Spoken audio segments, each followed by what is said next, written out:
फिर से आपके सामने आपके अपने YouTube channel APS classes Kurwar Sultanpur biology के लिए मैं अरविंद यादव कमल सर आपके सामने। जैसा कि ये जो हम लोगों का टॉपिक चल रहा है एनिमल बिहेवियर, प्राणी व्यवहार, तो प्राणी व्यवहार को लेकर के हम लोग पढ़ रहे थे। कुछ क्वेश्चन भी सॉल्व किए, 10-15 क्वेश्चन सॉल्व कर चुके हैं और उसी चैप्टर से माइग्रेशन को लेकर के, प्रवास को लेकर के आज जो चर्चा होगी वो मछलियों में कैसा प्रवास होता है, किस तरह से हम लोग कह सकते हैं मछलियों में प्रवासी व्यवहार यानी कि माइग्रेशन इन फिशेस। तो क्या मछलियां भी एक स्थान से दूसरे स्थान पे जाती हैं लाइक एज ह्यूमंस, यानी हम लोगों के समान? जैसे आज अपने घर गांव में हैं, कल कुछ मनी या कुछ अर्न करने के लिए हमें दूसरी जगह जाना पड़ जाए, तैयारी के लिए इलाहाबाद, दिल्ली, लखनऊ जैसे शहर में जाना पड़ जाए, तो माइग्रेशन का मतलब ये सब होता है। यानी कि जंतुओं का दीर्घकालिक यानी लंबे समय तक या कम समय तक भ्रमण करें और भ्रमण करने के बाद पुनः अपने स्थान पर वापस भी आएं, इसी चीज को बोलते हैं प्रवास या माइग्रेशन। तो सबसे पहले माइग्रेशन, और ये ध्यान रखना है माइग्रेशन क्यों होता है, कारण क्या है माइग्रेशन का। प्रवास यानी कोई भी जीव एक स्थान से यानी अपना घर छोड़ करके दूसरे देश में, दूसरे राज्य में, दूसरे गांव में क्यों जाता है? कुछ ना कुछ उसको जरूरत पड़ती है, इस वजह से जाता है। या तो वो किसी से परेशान होकर के चला जाए, या फिर उसको कुछ ना कुछ पाने की लालसा हो उसके पास, तब वो जाता है। तो कोई ना कोई कारण जरूर होता है देशांतरण के लिए यानी माइग्रेशन के लिए, प्रवास के लिए। तो वो कारण क्या है मछलियों के लिए, कौन सा कारण है वो?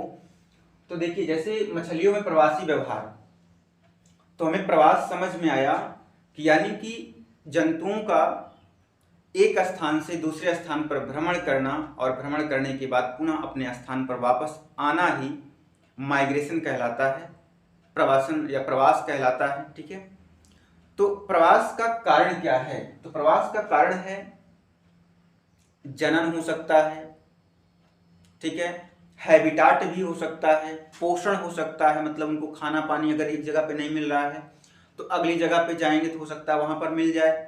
तो मतलब कई सारे रीजन हो सकते हैं, और हो सकता है उसमें रिप्रोडक्शन का जो सीजनल होते हैं कि मतलब उस मैरिन वाटर में वो प्रक्रिया नहीं हो पा रही है, तो वो प्रक्रिया नदियों के जल में, फ्रेश वाटर में हो रहा है। यानी अंडे रिप्रोडक्शन यानी कि वहां पे मेटिंग वहां पे हो रही है, एग लेइंग दूसरी जगह पे हो रही है जहां पर वो सरवाइव कर सके। इसी वजह से माइग्रेशन करते हैं ये लोग, यानी चाहे जंतु हो, चाहे फिशेस हों या बर्ड्स हों। इन सब में आज की जो टॉपिक है वो मछलियों पर आधारित है। तो मछली यानी फिश, आइए देखते हैं। तो मछलियों में जो प्रवासी व्यवहार होता है वो 3 तरह का होता है। एक होता है डायाड्रामस फिशेस, यानी दूसरा उभयत्रगामी मछलियां, दूसरा आपके सामने है सरितगामी यानी कि पोटैमोड्रामस फिशेस, तीसरा है समुद्रगामी यानी कि ओशियनोड्रामस फिशेस।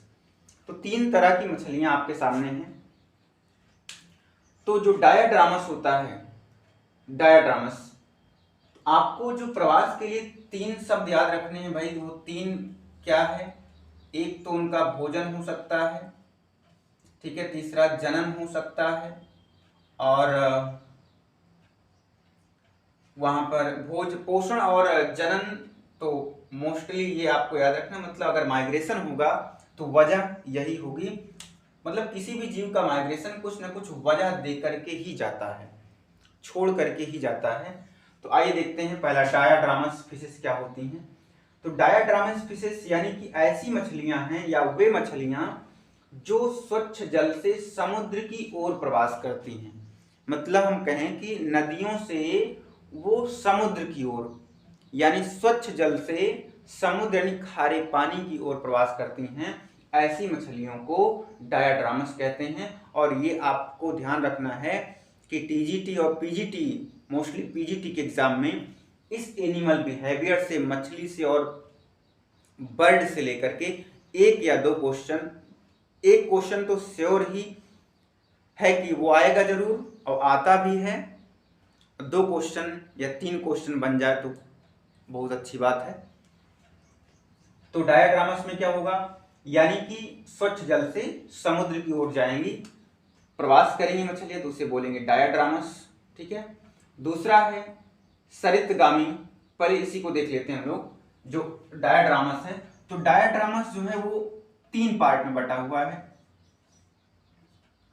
इसके 3 भाग हैं। अब 3 भाग में कौन कौन सा भाई? पहला है समुद्रापगामी यानी कि एनाड्रामस। समुद्रापगामी यानी कि एनाड्रामस। अब एनाड्रामस क्या होता है, यानी कि आपको ये बात पता है कि जो भोजन और प्रजनन के लिए ही मछलियां एक स्थान से दूसरे स्थान पे जाते हैं। तो एनाड्रामस में क्या है आपके सामने, प्रजनन या भोजन के लिए marine water to fresh water. मतलब क्या हो गया, अब ये थोड़ा सा एनाड्रामस में क्या हुआ है, ध्यान रखना है आपको कि समुद्री जल से स्वच्छ जल की ओर अगर मछलियां प्रवास कर रही हैं, इसका मतलब है वो एनाड्रामस। ठीक है। यानी समुद्र से नदियों में, ध्यान रखना, marine water to fresh water, तो इसका मतलब वो एनाड्रामस।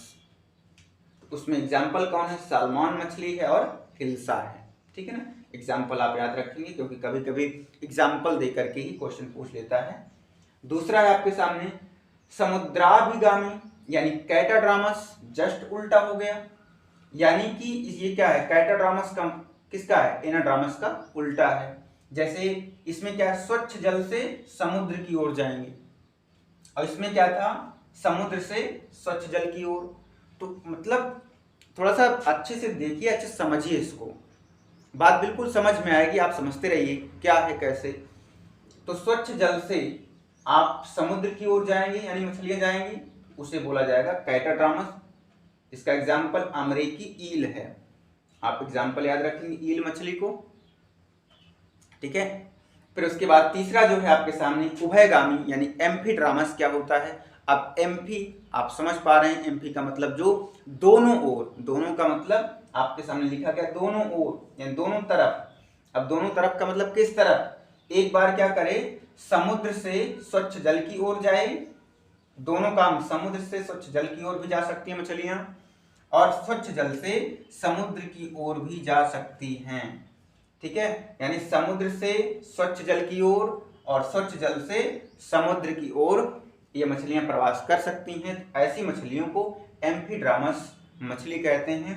अर्थात इसका एग्जाम्पल है गोबीज, गोबीज मछली, याद रखिएगा। तो आपका ये डायाड्रामस 3 पार्ट का था। उसके बाद सरितगामी यानी कि पोटैमोड्रामस दूसरा पार्ट है, ये मछलियों के प्रवास का दूसरा पार्ट है पोटैमोड्रामस फिशेस, यानी कि ये केवल नदियों में ही प्रवास करती हैं। अर्थात इनमें चाहे जनन हो चाहे पोषण हो, कोई भी प्रक्रिया है तो उसी नदियों में 1 किलोमीटर 2 किलोमीटर के अंदर भ्रमण करती रहती हैं, यहाँ से वहाँ घूमती रहती हैं। तो ऐसी मछलियों को पोटैमोड्रामस फिशेस कहते हैं। तो दूसरा आपके सामने आता है समुद्रगामी मछलियां, यानी कि ये समुद्र में ही रहती हैं अर्थात प्रवास करती हैं। यानी वे मछलियां जो समुद्र में ही एक स्थान से दूसरे स्थान पर भ्रमण करती हैं उन्हें समुद्रगामी मछलियां कहते हैं। ये दोनों तो बहुत आसान हैं।